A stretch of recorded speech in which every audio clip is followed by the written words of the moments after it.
اللہ پر یقین۔ موسیٰ علیہ السلام نہیں جانتے تھے کہ اللہ ان کے لیے سمندر کے درمیان میں راستہ بنانے والا ہے، مگر وہ یہ جانتے تھے کہ اللہ کسی کو اس کی برداشت سے زیادہ تکلیف نہیں دیتا، اور یقین تو اسی کو کہتے ہیں جب اس کی حکمت اور تدابیر سمجھ نہ آئے، تب اس بات پر یقین ہو کہ میرا رب راستہ بنائے گا، اور بے شک وہ پھر راستہ بناتا بھی ہے، کیونکہ ہمارا اور موسیٰ علیہ السلام کا رب ایک ہی ہے۔ اور جب آپ کو لگے کہ اللہ کی مدد، اللہ کا جواب نہیں آ رہا، تو اپنے صبر کو مضبوطی سے تھام لینا، کیونکہ آزمائش جہاں برداشت سے زیادہ ہو جاتی ہے، وہیں سے کوئی نہ کوئی معجزہ ہو جاتا ہے۔ اللہ جب کسی کو اپنی طرف لانا چاہتا ہے تو اسے کسی کے ہاتھوں ضرور توڑتا ہے، تاکہ اسے احساس ہو کہ اللہ کی محبت کے علاوہ سب محبتیں جھوٹی ہیں۔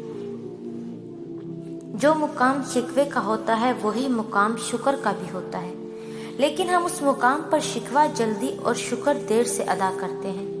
ہر بات میں خیر ڈھونڈا کریں اور الحمدللہ کہنے کی عادت اپنا لیں۔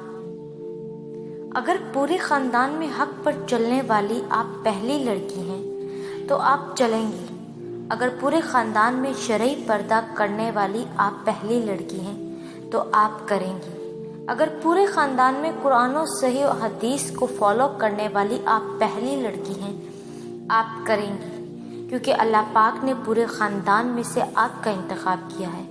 اپنے دین کے لیے آپ بہت خاص ہیں، کیونکہ اللہ اپنے دین کے لیے صرف ان کا انتخاب کرتا ہے جو بہت خاص ہوتے ہیں، جو اللہ کی نظر میں ہوتے ہیں۔ یاد رکھو اللہ بہت بڑا ہے، اللہ ہے کسی بھی وقت معجزے بھیج سکتا ہے۔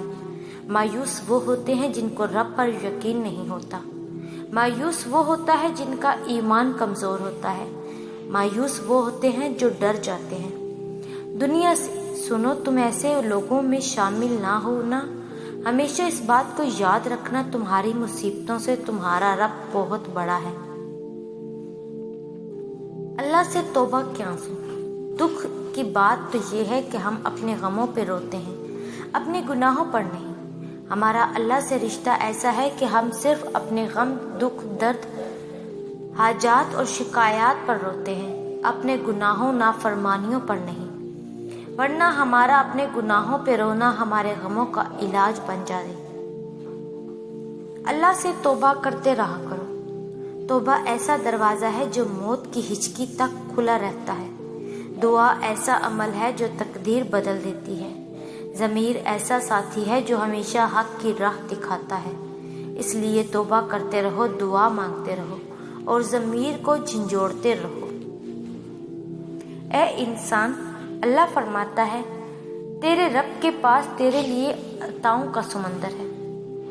تمہارے یہ ضبط کے آنسو کا ایک ہی قطرہ اس رب کے رحمت کے سمندر میں شور مچا دیتا ہے، اور اس چیز کو بھی کھینچ لے آتا ہے جو تمہارے مقدر کا حصہ نہیں ہوتی، کیونکہ جن راستوں کا سفر تکلیف دہ ہو اس کا اختتام ہمیشہ حسین ہوا کرتا ہے۔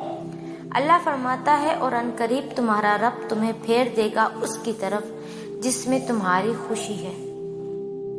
اللہ کی مرضی کے بغیر، جب اللہ کی مرضی کے بغیر اس کائنات کا ایک پتا بھی ہل نہیں سکتا، تو پھر تمہارا اللہ سے بار بار رجوع کرنا، اس سے مانگنا بے وجہ نہیں ہے، جو تمہارے ہاتھوں میں اتنی جان ڈال دیتا ہے کہ وہ دعا کے لیے اٹھ سکے۔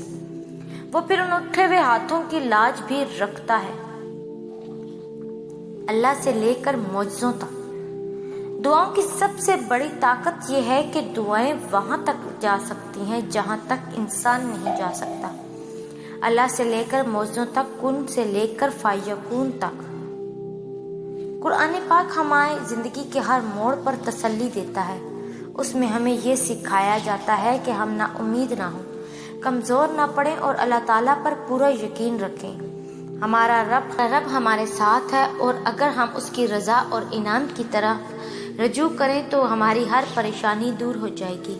اللہ تعالیٰ ہمیں صبر اور امید کی توفیق عطا فرمائے اور ہمیں اپنی ذات پر پورا یقین رکھنے کی صلاحیت بخشے، آمین۔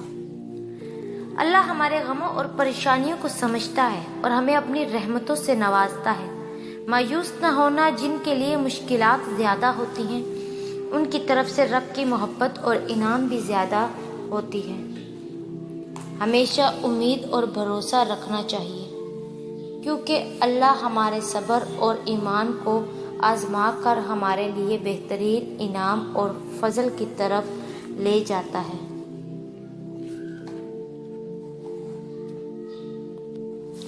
لوگوں کی باتوں سے کبھی مایوس، کبھی پریشان نہیں ہوتے۔ لوگ تو ہمیشہ تمہیں گرانے میں لگے رہتے ہیں، تمہارے زوال کے خواہش مند رہیں گے، لیکن تم نے کبھی ہمت نہیں ہارنی۔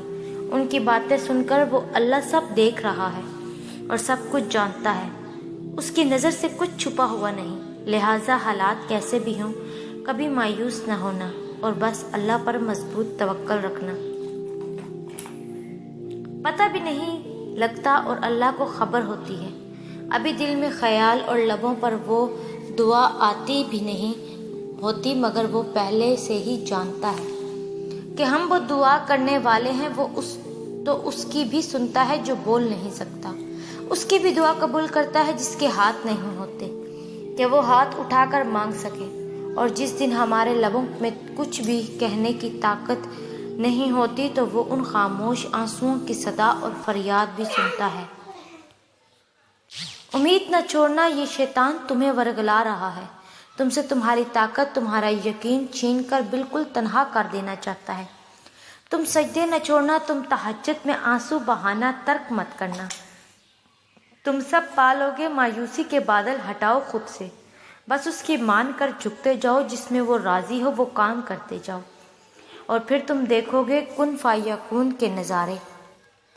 حالات کی وجہ سے دعا کو ناممکن تو تم نے سمجھنا شروع کیا ہے، جبکہ اللہ تو ناممکنات کا رب ہے۔ تو پھر ایک ممکن چیز مانگ رہے ہو۔ جو ناممکن چیزوں کو ممکن کر سکتا ہے تو وہ تمہاری دعا کو بھی ممکن بنانے پر قادر ہے۔ کیا اللہ کے سامنے کچھ ناممکن ہے؟ وہ تو ممکنات کا رب ہے۔ تو تم دعا مانگتے ہوئے سوچا نہ کرو، بھلے ہی وہ چیز تمہیں ناممکن لگ رہی ہے، لیکن اللہ کے لیے کچھ ناممکن نہیں۔ تو تم اللہ سے بس مانگو، وہی معجزے کرنے والا ہے، وہی عطا کرنے والا ہے، وہی ناممکن کو ممکن کرنے والا ہے۔ یاد رکھنا اللہ جب راضی ہوتا ہے نا تو ہدایت دیتا ہے، اور اللہ ہدایت بھی کسی کسی کو دیتا ہے۔ اگر آپ کو ہدایت ملی ہے تو دھیان رکھیں کہ اللہ آپ سے کبھی ناراض نہ ہو، آپ کے کسی بھی کام سے۔ جب تمہارے سامنے اچانک کوئی آیت آتی ہے نا تو وہ تمہارے سوالوں کے جواب ہوتے ہیں۔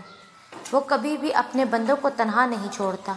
تمہاری زندگی میں موجود لوگوں کو وہ وسیلہ بناتا ہے تمہارے کاموں میں آسانی پیدا کرنے کے لیے۔ بس اپنے یقین کو ٹوٹنے نہ دینا، بے شک اس کی مدد قریب ہے۔ اور دوسرا کہ اللہ بہت کم لوگوں کے دل میں دعا کا خیال لاتا ہے، ورنہ لوگ پریشان پھرتے ہیں، روتے ہیں، مزاروں پہ جاتے ہیں۔ اگر آپ کے دل میں اللہ نے دعا کرنے کا خیال ڈالا ہے تو یقین کریں دعا بھی جلد قبول ہوگی، کیونکہ اللہ نے آپ کو اس کے پاس آنے کے لیے چنا ہے۔